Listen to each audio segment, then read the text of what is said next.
Hello everyone. This is the 20th part of the story, I'm Voldemort. Chapter 143 Fat. De fuck? Tom called out as he saw himself in the mirror. He didn't look much different from before, but some things have changed. First and foremost, Tom's eyes have changed slightly. The color is the same vibrant haunting red, but his pupils have changed their shape. Instead of the normal round pupils he's always had, Tom's pupils are now vertical slits. Looking into his own eyes, Tom couldn't help but feel intimidated. His new pupils made his eyes look very scary. I guess it could be worse. At least they look sort of cool. Tom thought as he closed and locked the bathroom door. Let's see if anything else changed. Taking off his clothes, Tom started looking for anything else that might have changed as well. There weren't any dramatic changes like his eyes, but his body did change. He became leaner and muscles that he didn't remember having are much more pronounced compared to before. Tom thought of one last thing and opened his mouth, sticking out his tongue. It looked about the same, except for the fact that it is longer than it used to be. It's about double the length it was before the ritual. Druella might like this. He thought naughtily. While his mouth was open, Tom got a good look at his perfect white teeth. All of them looked the same except for the canines, which are now pointier and sharper than before. Looking closely, Tom made sure he did have any venom sacs or hollow teeth to transport venom. Thankfully, he didn't have either. Although venom would be cool to have, it's just not practical to bite his opponents. If Tom wanted to use venom, he can coat his weapons in some leftover basilisk venom. After seeing that nothing crazy has happened to his body, which he was happy with, Tom used the bathroom, washed his hands, and got dressed before returning to the Ancient One, who was waiting outside the door. Based on your scream, I would guess that you noticed the change in your eyes? The Ancient One asked as Tom took a seat on his bed. Yup, I also checked the rest of my body. There's nothing as major as the eyes, but I am more slim and chiseled than before, which I don't mind. Tom explains. Oh. That must be nice. Losing weight and gaining muscle through a ritual while the rest of us have to watch what we eat and exercise. The Ancient One complains in a disgruntled tone. Hey, don't act like I was some fat guy before the ritual. I've been training my body for 6 years now. Tom defends himself. It's not my fault you've been eating one too many potato chips lately. As she hears Tom's words, a dark aura surrounds the Ancient One. She glared at Tom with a menacing stare as she contemplated ways to make his life miserable. Did you just call me fat? She asks in an overly calm voice. Tom could feel that if he answered incorrectly, the consequences would be very terrible. Of course not. Tom says as he backs away. I think you did though. I've been waiting to punish you for all the times you called me old and bald. What better time to dish it out than now? You have to test out that new body of yours anyway, right? She asks rhetorically as she waves her hand. A portal appears below Tom's feet and he falls straight into the mirror dimension. Although he was taken by surprise, he landed with far more grace than he had before the ritual. The Ancient One jumps through the same portal as it closes behind her, trapping Tom inside the mirror dimension. Since he just woke up, Tom didn't have his sling ring, so he really is trapped. Calm down, Mom. I wasn't calling you fat. Tom says, knowing full well he wasn't fooling anyone. I was going to send you to a hell dimension for your punishment, but you may be too strong for that now. I suppose I'll have to settle for giving you a beating myself. The Ancient One says as circular eldritch runes appear on her fists and feet. First, let's test some close-quarters combat. As she says this, the Ancient One dashed forward at double the speed of Captain America. Although she was faster than he ever thought she could move, Tom could see her every move as if the Ancient One was moving in slow motion. "I power? Check." Tom thought happily as the Ancient One stepped within range to strike. She pulled back her fist and snapped it forward to punch Tom square in the face. Tom saw it all in slow motion, ducking his head and dodging the punch with ease. As he dodged, Tom aimed a light punch at his mother's stomach. He didn't know if his strength increased, so Tom didn't use his full power to hit her. Although Tom had the senses and speed to easily dodge her punch, the same couldn't be said for the Ancient One. Tom's punch came quickly and landed perfectly. As Tom's fist connected, the air in the Ancient One's lungs was pushed out, and she was sent flying backward. As she was sent hurling back about 15 feet, Tom froze and looked at his fist in shock. "I barely used any power for that," he thought as his mother twirled in the air and landed safely on her feet. She didn't look too affected by the blow, but she was holding her stomach for a minute.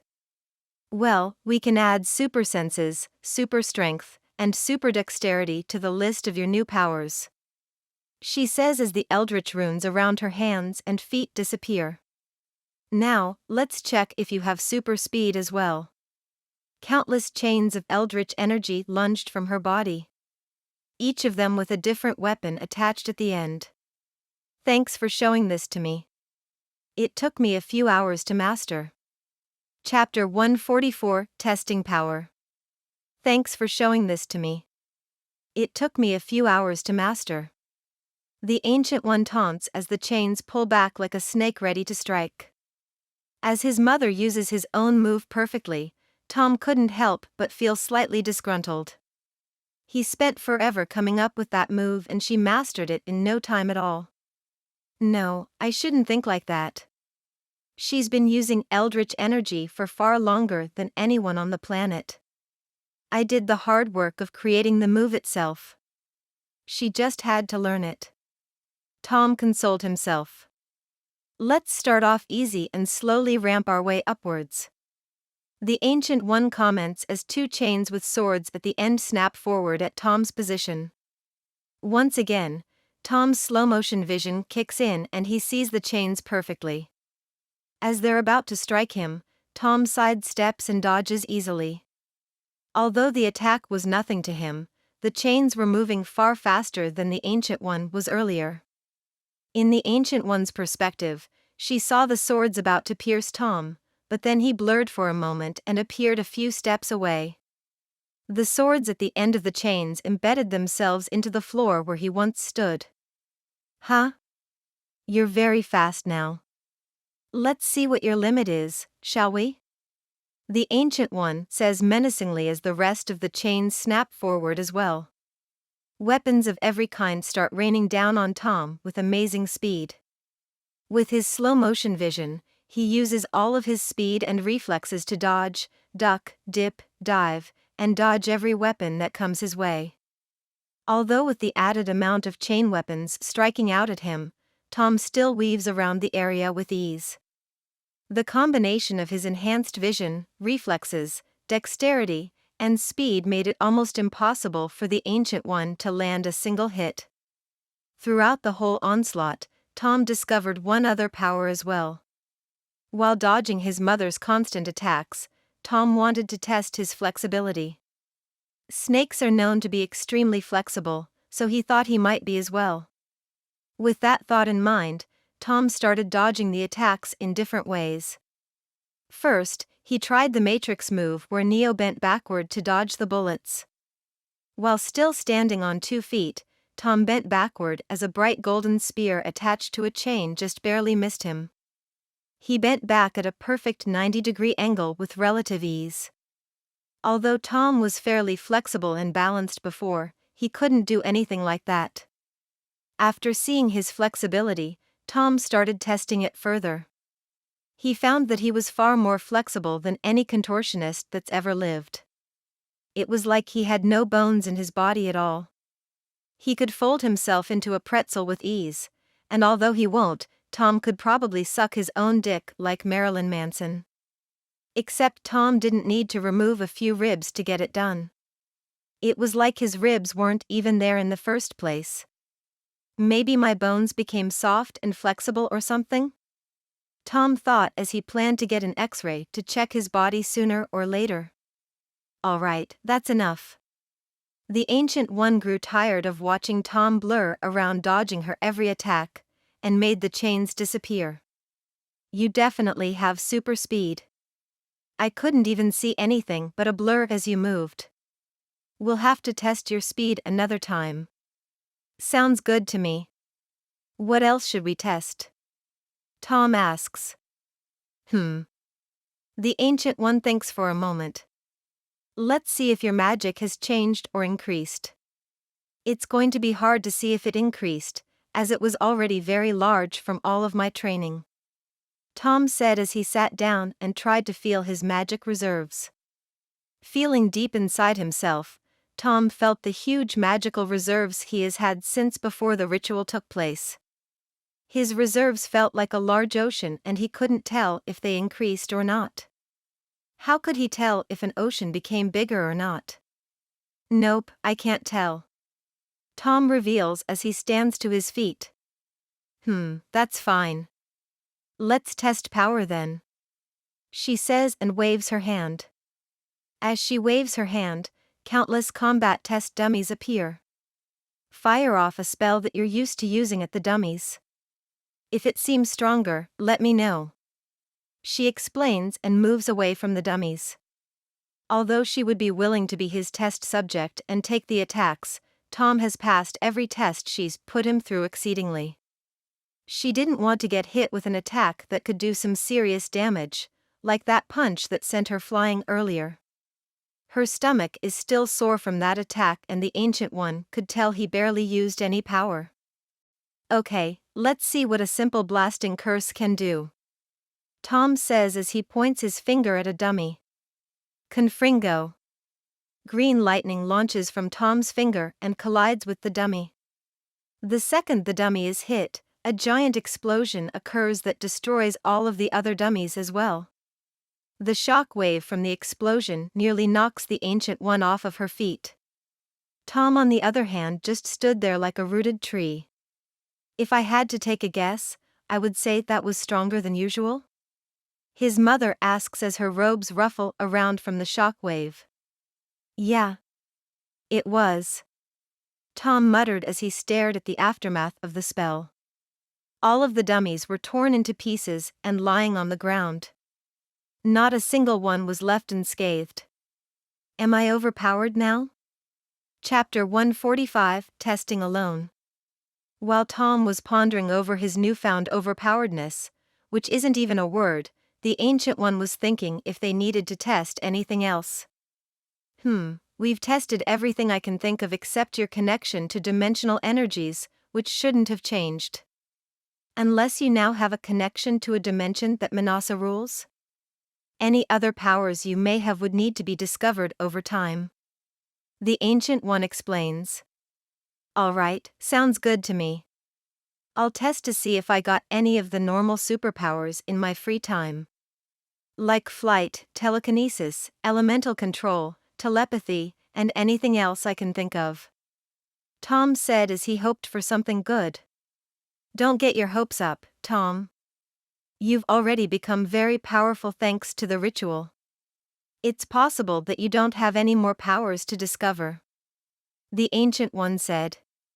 All right, I won't get my hopes up. Tom deflates a bit, but a small part of him still hopes for a cool power. The Ancient One could tell that his hopes were still on getting another power. She's already given her warning, so she'll keep her mouth shut now. If and when he gets disappointed and comes crying to her, the Ancient One will throw a big fat "I told you so" into his face. Well, that's enough testing for the day. I'm going to go and read until another crisis appears. I wonder if I have any potato chips left?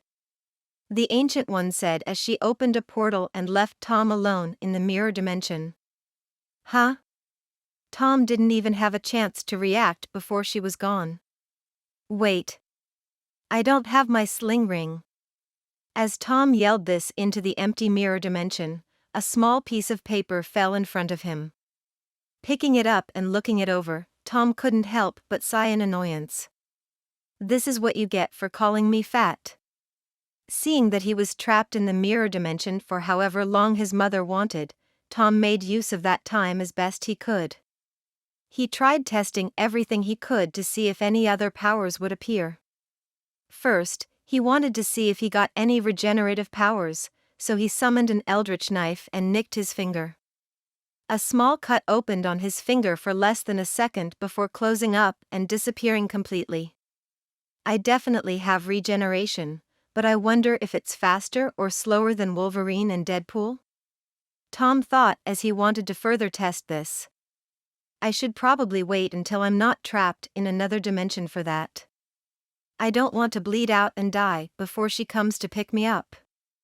After finding out about his healing factor, Tom tested every superpower he knew, hoping to have any other powers.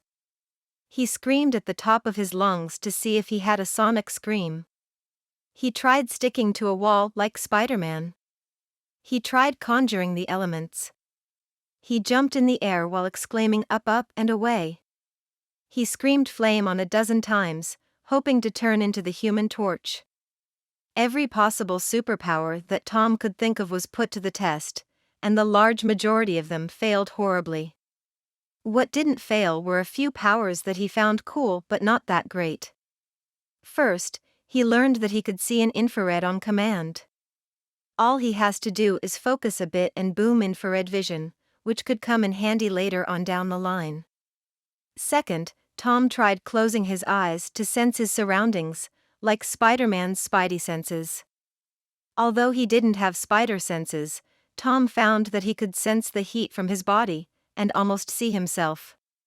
This one will have to be further tested, as Tom needs other heat sources around him to see if he can see them with his eyes closed.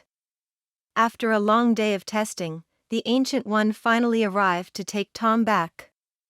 No other powers were found, which was sad, but he's already overpowered, so Tom wasn't too depressed about it. How was your punishment? The Ancient One said as she appeared with a half-eaten slice of pizza in her hand. Is that my pizza? Tom asks as his stomach growls at the smell. Wait, she's pretty far away. I guess I can add super smell to the list of powers. That could be bad. He thought as he imagined the stench of walking past a dirty dumpster. Yeah, it is. She smirks as she takes another bite. It's the last slice. Mimsy came back looking for you, so I told her you were busy training. Of course, I mentioned how you generously offered me the pizza. She was more than happy to give it to me as well. Tom felt the urge to call her fat again but kept himself under control. As the fat jokes rise to the surface, Tom would squish them down. I can order another pizza. Don't call her a fat whale. Don't call her a pizza-eating elephant. Keep your mouth shut. Tom chants over and over in his mind. I feel a disturbance. Are you thinking bad things about me? The Ancient One's senses started tingling. Who? Me? Of course not. I've learned my lesson after all. Tom plays it off flawlessly. Choke on that pizza, you fat cow. Once again, a disturbance is felt. The Ancient One looked around as if Tom's thoughts had circled her. Maybe someone else is thinking bad things about me? She says as she finished eating Tom's last slice of pizza. Yeah, probably. Tom says as he walks over to her and closes his eyes. Sensing his surroundings like before, Tom can almost see his mother and every movement she makes. So it does work. I'll have to practice using that. Tom said. What works? His mom asked. I can see you in infrared with my eyes closed. Tom explains. Huh? I think I've read about some snakes that can do that. Very interesting. She recalls. Yeah, I also have a couple of other powers to tell you about, but let's get out of here first. I haven't eaten anything in days. Chapter 146 Overload. The second Tom returned, his senses were overloaded. He could smell and hear almost everything in Camartage. From the bugs in the trees to the students practicing in the courtyards. Many of the students could 100% use a shower. I knew this super smell would be a horrible thing. Tom thought in agony. Collapsing to the ground, Tom tried his best to meditate and block it all out. Tom, are you all right? The Ancient One ran to his side. Senses are going haywire. Give me a minute. Tom grits his teeth and tries to focus on meditation. Due to being in the quiet non-scented mirror dimension, Tom's new senses were accustomed to that. Now that he's back in a more loud/smelly area, they need to recalibrate in a way. Taking deep breaths, Tom starts focusing all of his hearing on his own heartbeat. Thump thump. Thump thump. Thump thump. Soon his super hearing comes back under control. Now he has to get rid of the multitude of smells that are currently assaulting his nose. Finding a good smell, Tom focuses his senses on the clothes that Druella left here when she visited. They smelled like her perfume and brought a small smile to Tom's pained face. After a few minutes of smelling Druella, which sounds kind of creepy, Tom's sense of smell came back under control as well. Okay, I'm good now. Tom says as he opens his eyes to see his mother hovering around him. Good, do you have your senses under control now? She asks. I think so, but I'll probably need to practice more with it. Tom answers. With all of that taken care of, Tom called Mimsy and had her bring him a pizza as he wanted before. This time he made sure to order her not to give anything to the Ancient One. His mother didn't care at all as she already devoured an entire pizza herself. Although she kept sensing disturbances ever since she picked up Tom from the mirror dimension. She knew that it was him thinking badly of her, but had no proof. If his occlumency defenses weren't so tight, she would get the proof herself, but that won't happen.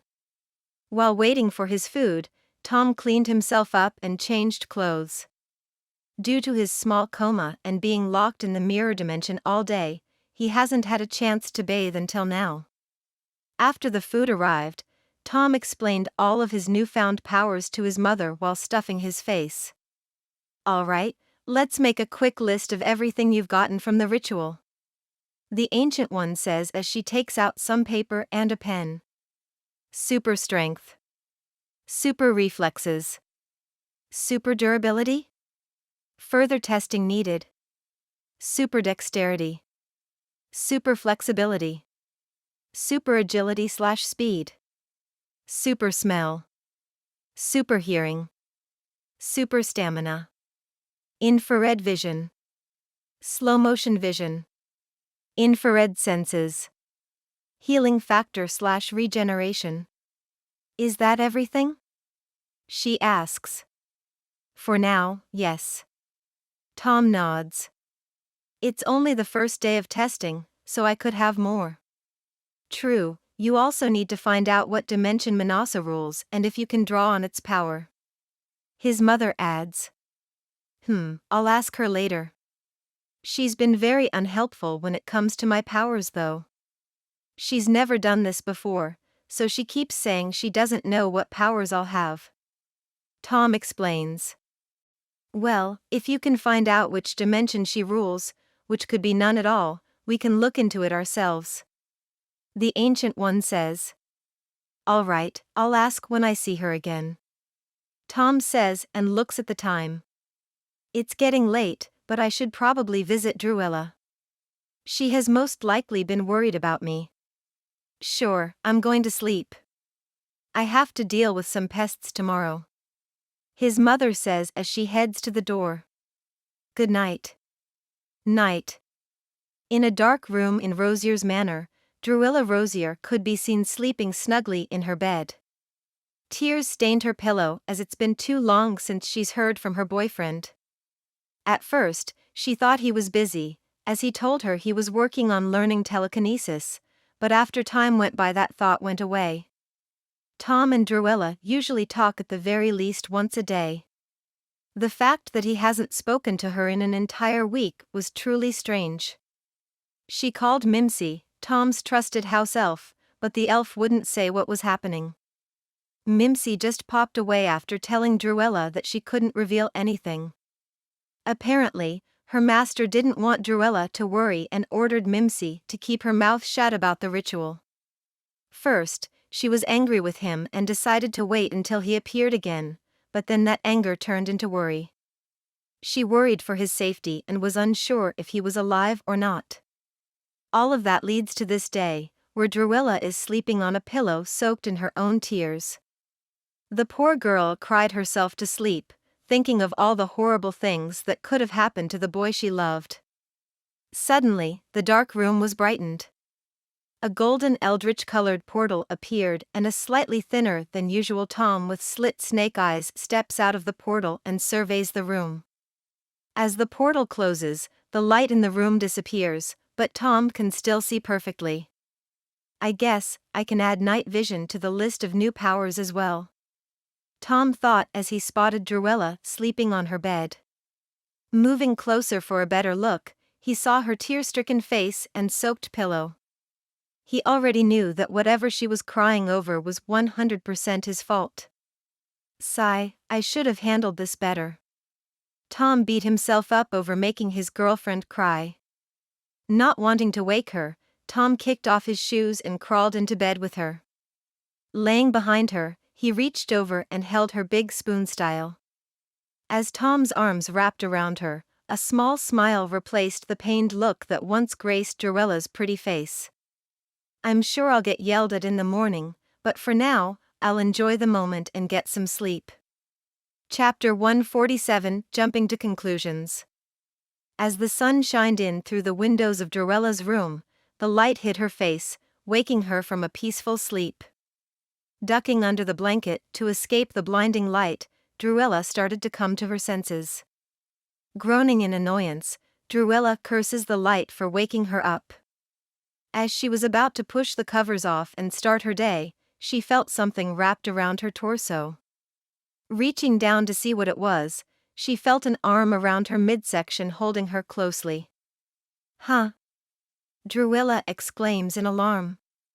Pulling the covers off and turning around, Druella is met with the sleeping form of her missing boyfriend. He seems to be sleeping peacefully with his arms locked around her waist. The panic of having an unknown person in her bed disappeared, as she just stared at Tom for a moment. A small smile graces her lips as she sees that he's all right and seems to be unhurt. That smile soon falls and is replaced with a stern and angry face. Who does he think he is? Disappearing for a week and then sneaking into my bed as if nothing happened. She thinks angrily. With a vindictive look on her face, Druella slips out of her boyfriend's hold and stood beside the bed. Flipendo, she says with a point of her finger. A blue light exits her finger and hits Tom square in the face. The second the spell connected, Tom went flying out of the bed and smacked into the wall. Tom grunts as he hits the wall and falls to the floor. Thanks to his new enhanced body, Tom had no injury at all. In fact, the grunt that was heard was uttered on reflex and nothing more. Yawn, okay, I probably deserved that. Tom muttered as he stood up. Damn right you deserved it.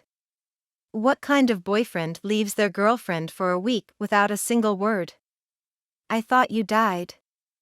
Druella yells at the top of her lungs.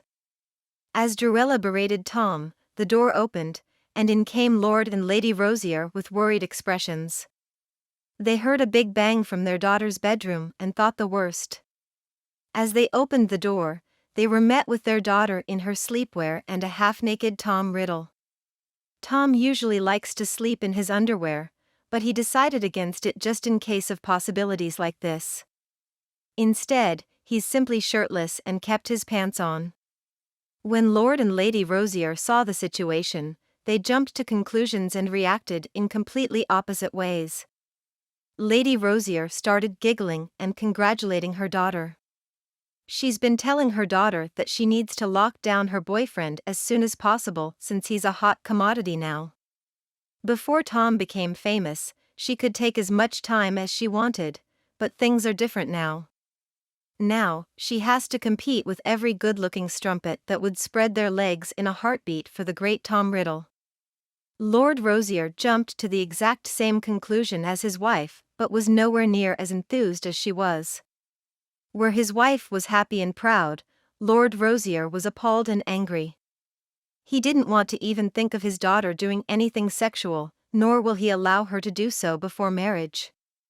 Gritting his teeth and clutching his fists tightly, Lord Rosier wanted nothing more than to shoot a killing curse at the boy that defiled his daughter but would never be able to. "My lord, I'm so happy that you're back. Drusilla was very worried about you, but it seems you've made up for your absence," Francesca Rosier says with a wink as she grabs the arm of her disgruntled husband. "Don't mind us. We'll be on our way and give you two some privacy. Don't forget the contraceptive charm, unless you want a baby, of course."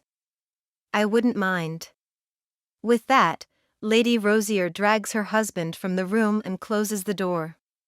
Tom could swear he heard Lord Rosier cursing his name as the door closed, but just shrugged it off. "It seems they think we did the dirty," Tom says with a smirk. "The what?" Drusilla scoffs. "You know, taking the skin boat to Tuna Town, baking cookies, the old squeeze and a squirt." "Stop. I know what you meant. I was just shocked that you would call it that." Drusilla yells as she wants nothing more than to hide under her bed and escape this situation. If it wasn't bad enough that her parents think they walked in on them after having sex, now she has to deal with Tom being an idiot and making it worse. Her face has turned redder and redder with every innuendo vomited from his mouth. "What should I call it then?" Tom asks as he creeps around the bed and pulls a stunned Drusilla into his arms. "Not any of those things, that's for sure," she says as she plants her face in the crook of his neck. "Okay, I won't call it those things again." Tom smirks as he holds her tightly. "I'm sorry I worried you. I'll try my best not to do it again." "Where were you?" Drusilla asks as she cranes her head upwards to look Tom in the eyes. "I was performing a ritual on myself. I didn't want you to worry, so I kept it from you. I see that was dumb now because the ritual put me in a coma for a while. I should have let you know beforehand." "I'm sorry," Tom says as he plants a kiss on her forehead. "Are the new eyes and the thinner body thanks to this ritual?" she asks. "Yes, do you like it?" Tom asks with a smirk. "It's not bad," Drusilla mutters as she feels up his new body and stares into his eyes. "I'm happy you like it. There's something else you should see as well," Tom says and sticks out his tongue. "Huh? What's so great about a longer?" Realization hit her in mid-sentence. You pervert." She slaps him as her face goes crimson. "Hee, you know you like it," Tom says as he retracts his tongue. Pop. Master has a letter from the ministry. This marks the end of part 20 of the story, I'm Voldemort. Thank you for listening. Please like and subscribe the video to listen more. Hit the bell icon to get notified of all the new content uploaded to the channel ASAP.